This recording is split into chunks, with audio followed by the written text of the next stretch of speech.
subscribe now and press the bell icon. Never miss an update.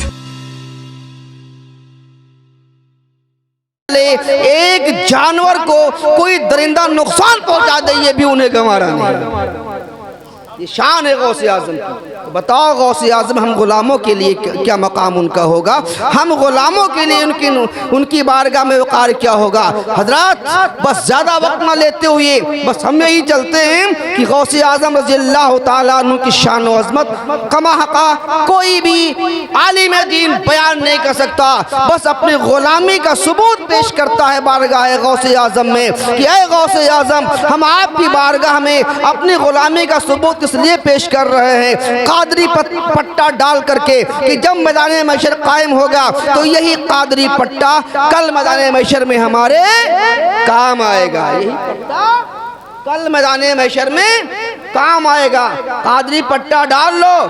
मेरे आका सल्लल्लाहु अलैहि वसल्लम के नवासे सैयदी सरकारे गौसे आज़म रज़ियल्लाहु ताला अन्हु इरशाद फरमाते हैं कि मेरा नाम लेने वाला मुझ पर अपने जानो माल को फिदा करने वाला, मुझसे मोहब्बत करने वाला किसी भी अगर मोमिन है तो मोमिन है, और मेरा मुरीद उस वक्त तक की उसका इंतकाल नहीं होगा जब तक कि वो सच्ची तौबा नहीं कर लेगा।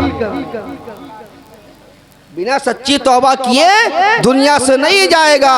जाएगा तो मोमिन जाएगा, गर्चे गुनहगार जाएगा तो मोमिन बन करके जाएगा, गर्चे वो गुनाहों में डूबा हुआ जाए, लेकिन ईमान की हालत में जाएगा। फिर गौसे आज़म की नज़र उठेगी तो रहमते गुंबदे खजरा से रहमत भरी नज़र उठेगी, उसी गुलाम का बेड़ा पार हो जाएगा और मैदान महशर में कामयाब व कामरा होता नजर रात। आओ देखो कौन गौसे आज़म रज़ियल्लाहु ताला अन्हु है।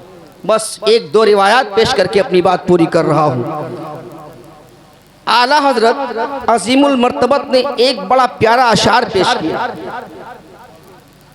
उसी ताल्लुक से एक रिवायत पेश करने की कोशिश कर रहा हूँ। आला हजरत अजीमुल मर्तबत तहरीर फरमाते हैं सारे काबे जहां करते ही काबे का तवाफ। कितना प्यारा शेर है। सभी काबे जहां करते हैं काबे का तवाफ, काबा करता है तवाफे दरे वाला तेरा।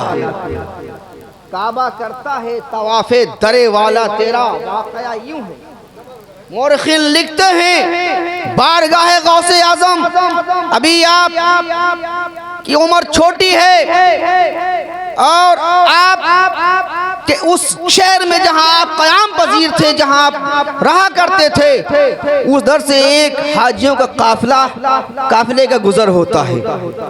हाजियों का काफिला उधर से गुजरता है। हमारे यहाँ से कोई हज करने के लिए जाता हो या आपके यहाँ से करने के लिए जाता हो, हर कोई रुखसत करने के लिए जाता है कि नहीं रुखसत करता है? इसलिए रुखसत करता है। ये वो आंखें हैं जिन्हें आज हम देख रहे हैं, यही आगे गुंबद खजरा का नज़ारा करेंगी, यही आंखें खाने काबा का नज़ारा करेंगी, यही आंखें मनासिक हज के तमाम अरकान को अदा करती और देखती हुई नजर आएंगी। इसलिए हम रुखसत करने के लिए जाते हैं। काश जाने वाले हाजी का हज अगर कबूल हो गया तो फिर उन्हीं आंखों पर हमारी नजर पड़ेगी तो परवरदिगार आलम उसके सदक़े में हमारी भी मग़फ़िरत फरमाए। इसलिए तो रुखसत करने जाते हैं। हर कोई माफ़ी मांगता है, जाने वाले से अपनी खताओं को माफ़ कराता है कि हमने कुछ कह दिया हो तो माफ़ कर दीजिए। जाने वाला कह रहे हमसे कोई खता हो गई, लग़ज़िशें हो गई हो, तुम पर कोई जुल्म हो गया हो तो माफ़ कर दीजिए। एक काफिले का गुजर होता है जब आप पे गाँव से, तो गाँव वाले उस काफिले वाले को रुखसत करने के लिए जाते हैं। ये काफिला जा रहा है, किसी और जगह नहीं जा रहा है, शहर नबी में जा रहा है, नबी के शहर में जा रहा है। चलो इनको रुखसत कर लेते हैं, इनकी ज़ियारत कर लेते हैं। उसी काफिले में रुखसत करने वालों में एक ज़ात ऐसी भी है जिसे शहनशाह बगदाद कहा जाता है, जिसे गौसे आज़म कहा जाता है, जिसे पीराने पीर कहा जाता है, जिसे रोशन ज़मीर कहा जाता है, जिन्हें वलियों का सरदार कहा जाता है। वो गौसे आज़म की ज़ात थी। लेकिन जब सब गाँव वाले रुखसत करके सरहद से वापस होने लगे, सारे गाँव वाले वापस होने लगे, ये नूरानी काफिला काफिला शहर नबी की तरफ रवा दवा हो रहा था, लेकिन जब सब वापस हुए शहंशाह बगदाद गौसे आजम रज़ी अल्लाह ताला अन्हु उन काफिले वालों के पीछे पीछे ही चले जा रहे थे, वापस नहीं हो रहे थे। काफिले वालों ने कहा, शहजादे तुम्हारे गांव के करिया के लोग अपने अपने घरों में वापस जा रहे हैं, आप क्यों वापस नहीं जा रहे हैं? आप भी वापस चले जाइए, ये मामला बड़ा दूर का है, ये सफर बहुत दूर का है, आप इस सफर में नहीं जा सकते हैं। कहा नहीं, मुझे भी साथ लेकर के चलो। कहा नहीं बेटा, ऐसा है कि आप इतने लंबे सफर को तय नहीं कर सकते हो, इसलिए आप वापस चले जाओ। मोर्रखीन लिखते हैं जब लोगों ने जिद किया, असरार किया कि साथ में लेकर के नहीं जाएंगे, तो फिर गौसे आजम रज़ी अल्लाह ताला अन्हु ने उन नूरानी काफिले वालों से एक अहदो पैमान लिया, एक अहदो पैमान लिया और लेने के बाद में कहा, मैं एक शर्त पर वापस जाऊंगा, मैं एक शर्त पर वापस जाऊंगा। उन काफिले वालों ने कहा, वो शर्त क्या है? कहा, एक कदम आप आगे जाएंगे, एक कदम मैं पीछे हूंगा, मैं मुड़कर तुम्हें देखूंगा, तुम मुड़कर मुझे देखोगे, और तुम मुड़कर मुझे देखोगे, मैं पलटकर तुम्हें देखूंगा।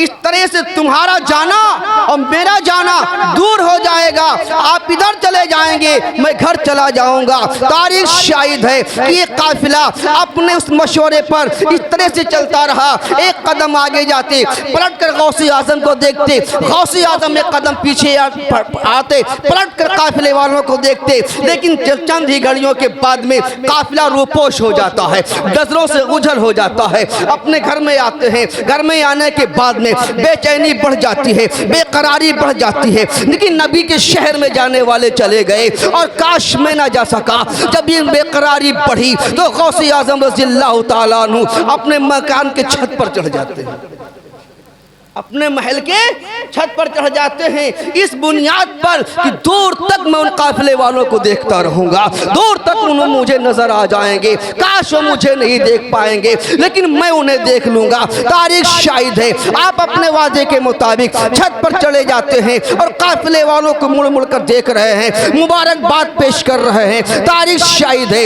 आपकी वालिदा मोहतरमा घर के अंदर अपने काम में मसरूफ थी। थोड़ी देर के बाद में जब सहन आती है और आने के बाद में जब उनकी नजर आपके घर के छत के करीब फिजा में पड़ती है तो हैरान और परेशान हो जाती है और सोच में पड़ जाती है, या अल्लाह ये क्या हो रहा है, बात समझ में नहीं आ रही है, कहा क्या मामला है? तो तारीख शाहिद है, जिसकी नगमा संजी जो है बरेली की ताजदार ने इस अशार में कहा है, जब आपने देखा कि मेरा शहजादा मेरे छत के ऊपर मौजूद है, मेरा बेटा छत के ऊपर मौजूद है, अब्दुल कादिर छत के ऊपर मौजूद है। आवाज दिया, बेटा कहाँ हो? अब्दुल कादिर गौसे आजम रज़ी अल्लाह ताला अन्हु ने फौरन माँ की आवाज को सुना, माँ से मुखातब होते हैं, माँ बताओ क्या मामला है? ये हाजिर है, गुलाम हाजिर है, आपका बेटा हाजिर है। कहा, बेटे ये मैं क्या देख रही हूँ, मैं क्या देख रही हूँ? कहा, अम्मी जान क्या देख रही हो? कहा, मैं देख रही हूँ कि खाने काबा मेरे घर का तवाफ कर रहा है, खाने काबा मेरे घर का तवाफ कर रहा है। कामा नहीं मालूम, मुआहिदा है शहर नबी में जाने वालों का कि वो आगे जाएंगे मुझे देखेंगे, मैं पीछे आऊंगा उन्हें देखूंगा, लेकिन वो चले गए, रूपोश हो गए। मैं अपना वादा नहीं भूला हूँ, छत पे आ गया हूँ। परवरदिगार आलम ने खाने काबा को मेरे घर की तवाफ के लिए भेज दिया है। उसी की नगमा संजी बरेली के ताजदार फरमाते हैं, सभी अक्ताबे जहाँ करते हैं काबे का तवाफ, काबा करता है तवाफे दरे वाला, काबा करता है तवाफे दरे वाला तेरा। वो शहंशाह बगदाद हैं। एक मर्तबा का वाकया है कि आपके दौर में एक बुजुर्ग थे जिनका नाम हजरत शेख हम्माद रहमतुल्लाह, हजरत शेख हम्माद रहमतुल्लाह ताला अलैह आप ही के उस दौर में, उस ज़ाहिरी ज़माने में थे। तारीख शाहिद है कि आप शेख हम्माद रहमतुल्लाह ताला अलैह के एक मुरीद हज़रत शेख हम्माद रहमतुल्लाह अलैह की बारगाह में हाजिर होते हैं और हाजिर होने के बाद में अर्ज़ करते हैं, ऐ मेरे पीरो मुर्शिद, हमने सामान सफ़र को इकट्ठा कर लिया है तिजारत के लिए, हम दूसरे शहर में जाना चाहते हैं। आप ये बताइए क्या मेरे लिए कोई हुक्म, मेरे लिए क्या हुक्म है? क्या मैं इस सफ़र के लिए जा सकता हूँ कि नहीं जा सकता हूँ? मैं इस तिजारत के लिए जा सकता हूँ कि नहीं जा सकता हूँ? काफिला भी तैयार है, सामान भी तैयार है, मेरे लिए क्या इजाज़त है, मेरे लिए क्या हुक्म है? हज़रत शेख हम्माद रहमतुल्लाह ताला अलैह अपनी आँखों को बंद करते हैं और बंद करने के बाद में थोड़ी देर के बाद में खोल करके इरशाद फरमाया, बेटा मैंने तुम्हारे लिए इस सफ़र में दो बातें देखी हैं, सफ़र में दो बातें देखी हैं। एक बात तो ये है कि आज जिस सफ़र को तुम करने के लिए जा रहे हो, इरादा किया है तिजारत के लिए, मैंने ये देखा है कि इससे पहले तुमने कभी इतना नफ़ा नहीं मिला होगा जितना इस तिजारत में तुम्हें मिलेगा, इस सफ़र मिलेगा। सबसे ज़्यादा बेनिफिट आपको इसमें मिलेंगे। तारीख शाहिद है। कहा ठीक है मेरे पीर मुर्शिद, ये हो गई बशारत, मुझे उस सफ़र में जाने और तिजारत करने का बेनिफिट मिल जाएगा। सबसे ज्यादा नफा मुझे मिलेगा जितना नफा आज तक मुझे कभी नहीं मिला था। कहा दूसरी बात हमने ये देखी है, जब आप तिजारत से वापस आएंगे और आने के बाद में अपने काफिले वालों के साथ जब एक जगह पड़ाव डालेंगे, रात बसर करेंगे, आपके काफिले वालों का सामान एक जगह रखा होगा, तुम भी सो रहे होगे, काफिले वाले भी सो रहे होंगे, लेकिन उसी रात में, उसी असना में आधी रात जब गुजर जाएगी तो डाकुओं का तुम्हारे काफिले वालों पर हमला हो जाएगा, तुम्हारा माल भी लूट लिया जाएगा और तुम्हें कत्ल भी कर दिया जाएगा। ये दो बातें मैं देख रहा हूँ, जाने पर नफा, वापस आने में जान का भी खतरा है और माल का भी।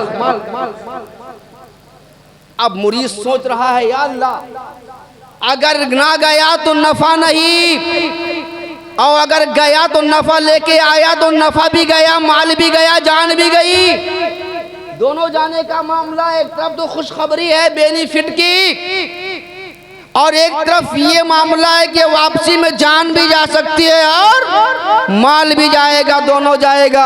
आपके पीरो मुर्शिद ने कहा इतना, तो आप उनके मुरीद ने कहा आका मेरे लिए क्या इजाज़त है, ये तो आपने मुराकबे के ज़रिए से देख लिया है, ये तो आपने अपने कश्फ के ज़रिए से मेरे बारे में देख लिया है, लेकिन मेरे लिए इजाज़त क्या है, मैं जाऊँ कि ना जाऊँ? तो उन्होंने कहा मैं अपने मुरीद को किसी परेशानी में देखना नहीं चाहता कि मेरा कोई मुरीद किसी परेशानी में हो, इसलिए ये सफ़र मुलतवी कर दो, ये सफ़र रोक दो, चंद दिनों के बाद जाना। सफ़र मुलतवी करने का इरादा उनके मुरीद ने किया, लेकिन मुरीद ने सफ़र मुलतवी करने के बाद जब अपने घर की तरफ रवाना हुआ, उसी शहर में जिस शहर में शहंशाह बगदाद भी जलवा फरमा थे, उसी गली से उस उनके मुरीद का गुजर होता है, जिस गली से हज़रत शेख हम्माद रहमतुल्लाह अलैह के मुरीद अपने घर जा रहे थे, उसी गली से शहंशाह बगदाद तशरीफ ला रहे थे, गौसे आजम तशरीफ ला रहे थे।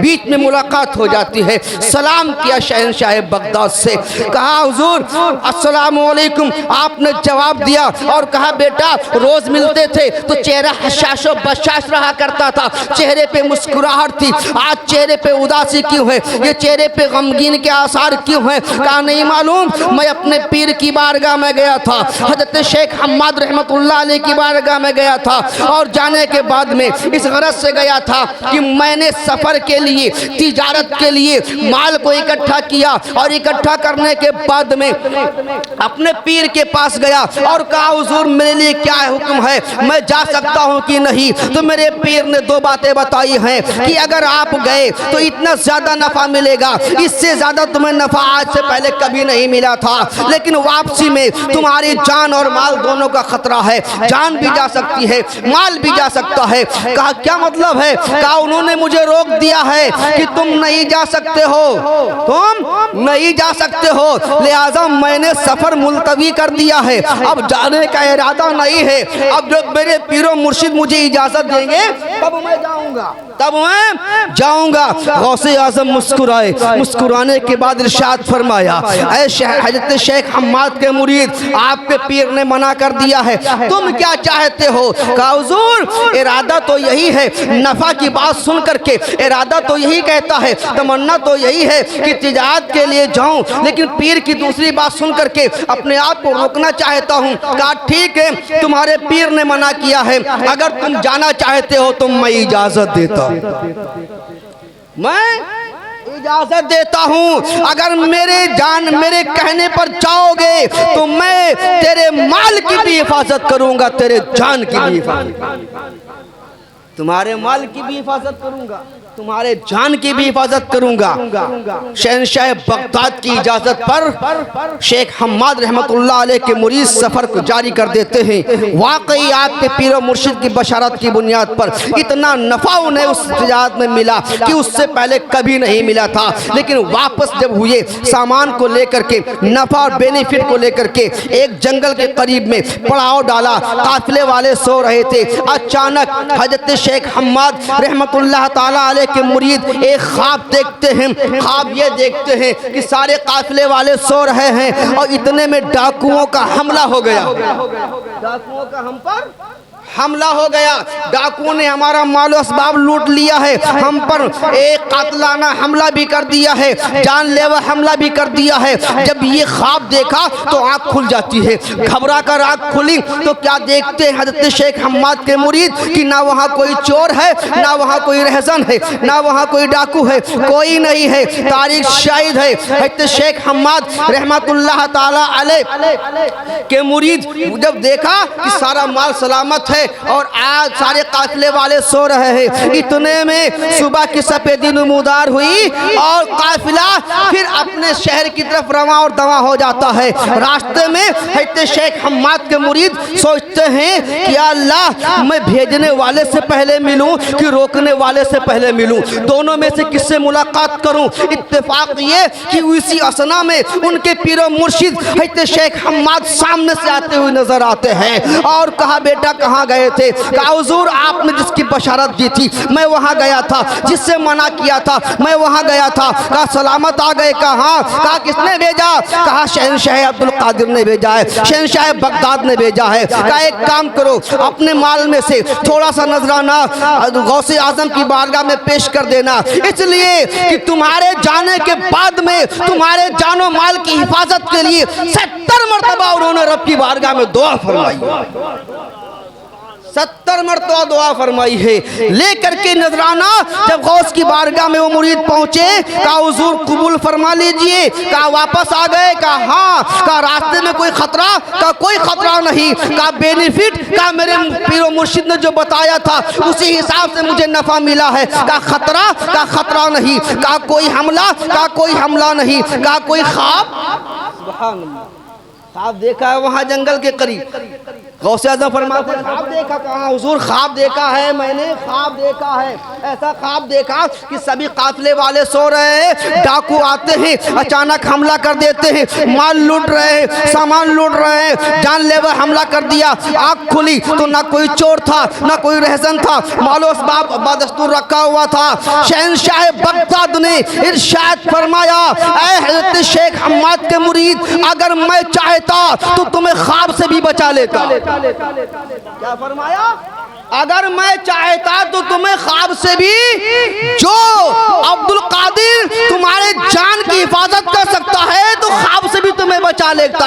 लेकिन ना बचाने का मकसद ये था, ख्वाब में तब्दील किया गया, हकीकत को ख्वाब में से दिखाया गया ताकि तुम्हारे पीर की भी बात रह जाए और बड़े पीर की भी बात।